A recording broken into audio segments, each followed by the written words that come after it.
Hello and welcome to all the ghouls and vampires out there. I'm Joe here with me, my co-host Dan. Hello and greetings. And today we've got another Scooby-Doo video for you all. This time it is about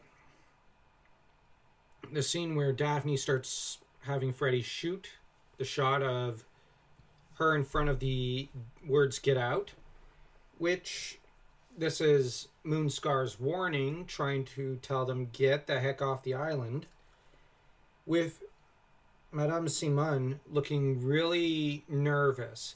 So I think that to an extent, this is really the scene that, once again, this scene cements it even further how guilty she is. Because she's basically looking like a guilty child going, uh-oh, I got caught with my hand in the candy jar.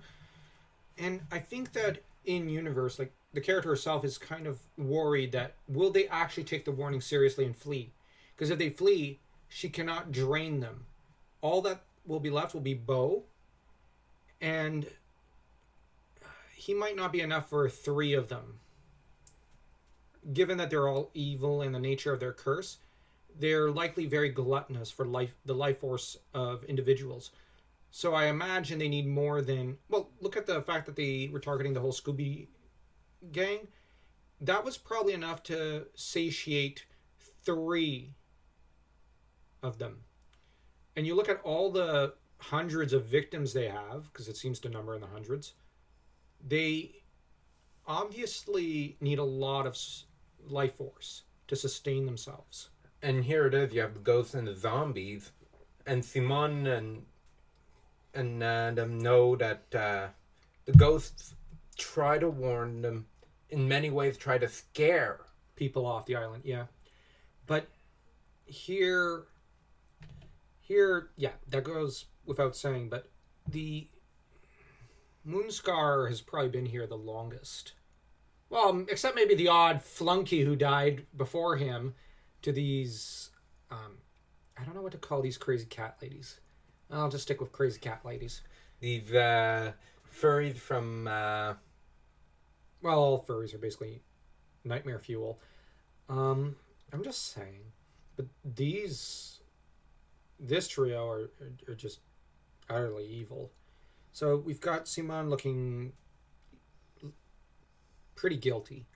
And we have, of course, the gang that don't immediately clue in on it, although I imagine when reviewing the camera footage, you can bet that if it was just a case of goons in a costume or something, Velma and Freddy would start suspecting Simone and Lena. And we got to bear in mind, this plays into the trope of Scooby-Doo, where Freddy and Velma are rarely ever surprised by who the culprit turns out to be, because they're the 2 detective characters.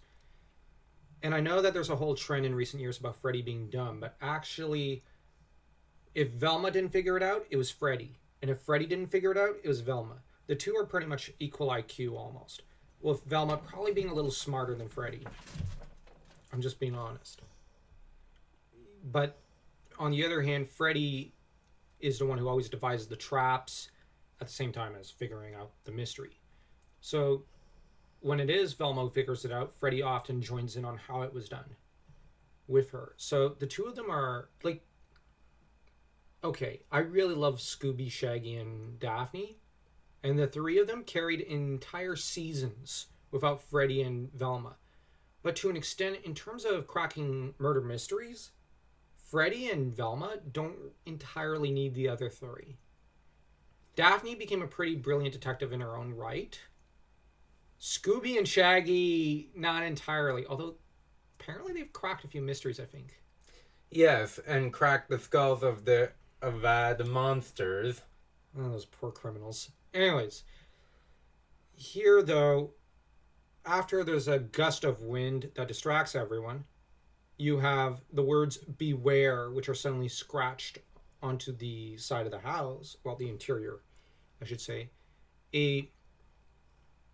This is something that's immediately noticeable, as the ghosts are clearly, when they scratched "Get Out," obviously scaring Simone, but the reaction from Daphne, Freddy, and even Velma was one of excitement, which you can almost feel the ghost just going, oh, for what's the matter with these morons, these imbeciles? All right, beware. And Daphne wants to find a challenge, something that she can't explain. I mean, something... Which, those poor ghosts, they're trying to warn and save these people's lives, and these people insist on being excited and not letting themselves get saved. You'd think 13 Ghosts of Halloween was bad enough. Yeah. I wonder if that fits into the continuity. Yeah. Here, I'm not sure because, well, we got to bear in mind with this movie there is a continuity established. Yeah. I don't lean towards it being canon by the standards of this movie because, bear in mind, Daphne is excited about a ghost and has never seen one before. Mm-hmm. As much as I like the 13 Ghosts, it's probably non-canon. Exactly. It was a spin-off. Yeah. But everything else that's how should I word it? Every Scooby-Doo story without the supernatural seems to be canon with this movie. And I'm going to include Laugh Olympics, just because that's obviously not canon.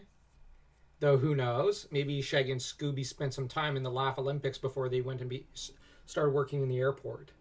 I mean, the real question then is, how did Fred Flintstone get there? Well, there was probably time travel. That did happen in Hanna-Barbera cartoons, like in The Jetsons. Yeah. So, if you enjoyed this video, don't forget to smash that like and that subscribe button.